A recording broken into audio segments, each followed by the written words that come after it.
it looks like we are maybe kind of going to war with Mexico. Not really, Hopefully. but according to reports, Trump has secretly. Then how do I know? If it was secret, it's in this paper that you wrote. How did you know? Well, secret. Secret documents revealed to the New York Times. Okay, secretly so authorized. Do we trust the New York Times? No. I don't know, but they are They have great leakers. They have the best leaks. Well, yes, but they did just get caught with the photo of the kid that had some type of medical condition. They claimed he was being starved by Israel. Netanyahu was that the Times or was that New York Times? Yeah, okay. He said, and then now Netanyahu's saying that he's going to sue the New York Times. Oh, well, for Netanyahu- I thought they were good misrepresenting. friends. Yes. Netanyahu's the most Weren't trustworthy they? guy. The Schollenbergers? We'll get to APAC and all of your deep ties in a minute. New York Times. So President Trump has secretly authorized the Pentagon to use military force against Latin American drug cartels designated as foreign terrorist organizations. The administration says the move is intended to disrupt cartel command structures, halt fentanyl and cocaine trafficking into the United States, and treat these groups as national security threats on par with armed terrorist organizations. Brandon, do you hate this move as well? No, I love it. I've been waiting for this. Wait a minute. So you just said he has done nothing, but here is something. On the same episode, you're like, he's done nothing. Here's something he has I've been waiting for this the entire time. Brandon credit on this point because he said he was going to do it. He's talked about doing it. He hasn't actually done it yet, so don't get too congratulatory. Well, but it's nice to be- see the action taken. He said, "I'm going to wipe the cartel off the face of the earth." Him and Tom Homan said that, and we've been holding our breath. I've been getting tired of holding my breath. Okay, so here we go. Maybe this is something. Mexican President Claudia Sheinbaum rejected any possibility of U.S. troops operating on Mexican soil, calling sovereignty a red line, and stressed the directive was not part of any agreement. Here is Claudia Sheinbaum, the president of Mexico.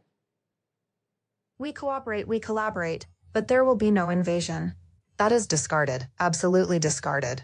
In addition, they have expressed it in all calls, that it is not allowed or part of any agreement, much less.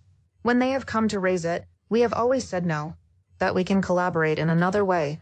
Wait, is this the lady whose political opponents were decapitated? I think like a few dozen of them. Well, I mean, anybody that runs for office in Mexico, you either end up in office or you end up with decapitated. Those are the two options. There is no lost. Hey, I just lost and I went back to running at Dairy Queen. It's always, nope, I'm dead now. And they took my head and they put it on top of a car. All right. Like, I don't know where people are getting, like they're getting up in their high horse. Like, you run these operations everywhere. Like, if someone steps out of line in Afghanistan, you send a team of special forces, you take him out, and they're back home for lunch.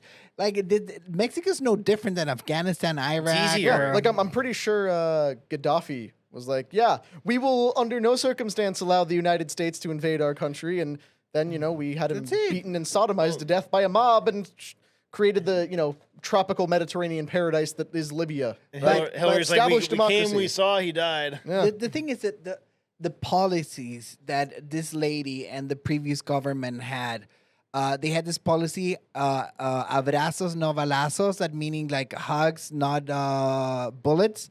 And the cartel's gonna go, you know what, they're right. This whole time we've been doing it violently. We should have just done it compassionately. Why am I shooting at you when I could just give you a hug? So un besito, por favor. there's two things working at the same time. First, the socialist, disgusting Mexican government, the worst they ever. No, they always had shit governments. They can't govern themselves. So let's be real. It should be another state. Last time Mexico had a good government, it was called Spain. Yeah, Spain was. I'm just not joking. All right, great people, great food, but still Mexico. So that's one thing. And the other thing that I hate blaming the U.S. a little bit, but I'm gonna have to do it. The way they went around killing the heads of the cartels, it actually made everything worse. Because that old generation cartel guys, they had rules. Like, you don't kill tourists. When you decapitate someone, you put it on their turf, not in the middle of the street. Like, they have basic, decency rules about, like killing people. Well, every organization has had that. Like the mob in the 20s, 30s, 40s, they didn't want to be involved in drugs. That was the code of the mob, not to be involved in that shit. But then as those guys aged out, got killed, went to jail, then younger people started coming up and saw more money was being made through drugs, started pushing drugs and prostitution. So that exists in all of these organized crimes cultures. And Even dirtier. In fact, what happened was the CIA said, no, you actually have to sell drugs for us. Otherwise, we're going to wipe you off the face of the earth. So, well, you want to be friends or you want to be enemies? And Well, you hijacked Humberto's point. I'm sorry. Humberto was getting to a point. So this new generation is absolutely ruthless. They're driven by social media. So like they just want to one up the rival gang. They have deep ties and connections. So it's like keeping up with the Joneses with murder. I want to be more extreme yeah, than you I were, wanna and be I more- want to capture that shit and put it And- online. and But put there's it intel online. connections with them too, though.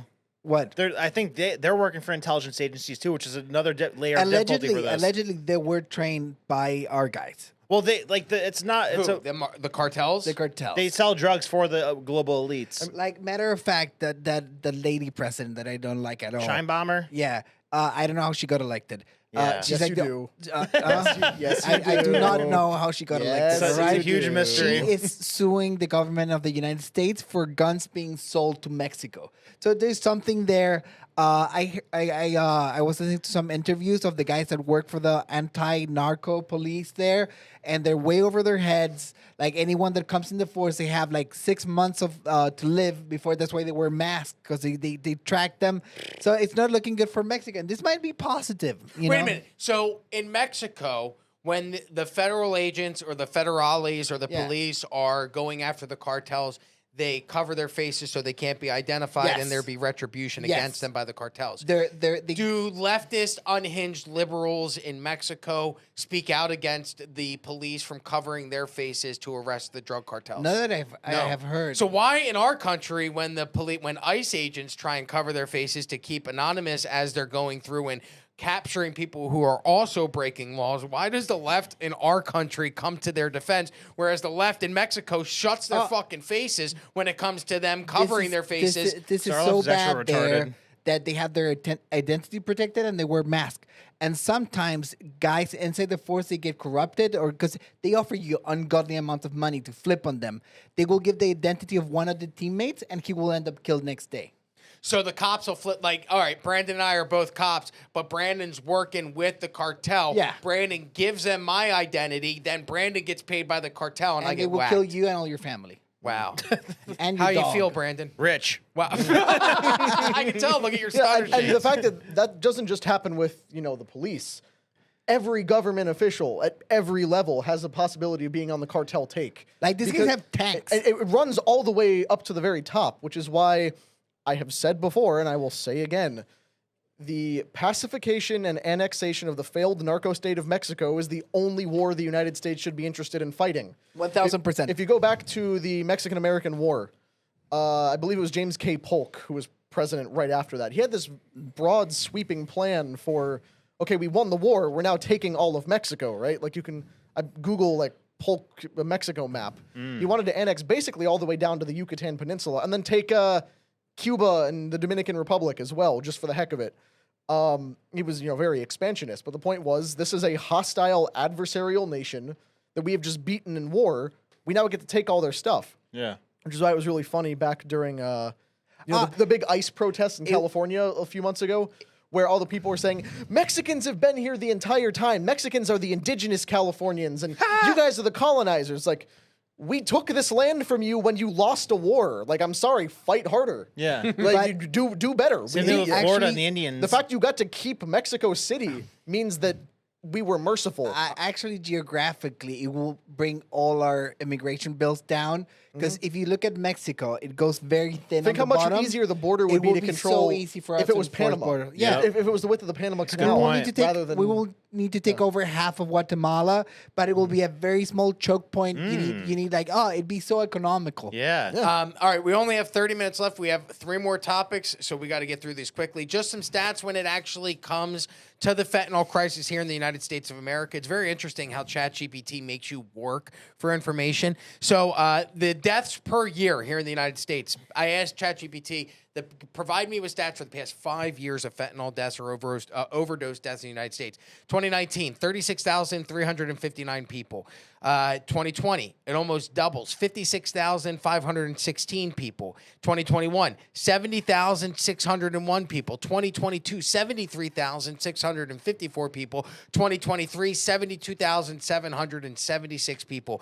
So between 2019 and 2023, it almost doubled the amount of fentanyl deaths here in the United States from 36,000 to 72,000. I asked ChatGPT, could the open border be the cause for this? ChatGPT said the southern border is a major entry point for illicit fentanyl. However, over 85 to 90% of traffickers caught are U.S. citizens, not migrants crossing illegally. Then I asked, okay, where does the fentanyl come in from? And it again said the southern border. It then said traffickers often use U.S. citizens or legal visa holders to smuggle drugs. So it tells me in the same sentence, yes, their border, they can be coming through the border, not through migrants, but because people, it doesn't even make sense. You're telling me 85% to 95% of the traffickers are U.S. citizens, but then the traffickers are being used, their traffickers are using U.S. Do you get understand my point? Yeah. I think I'm having a stroke. Gaslight GPT. To it. What is It's like gaslighting GPT.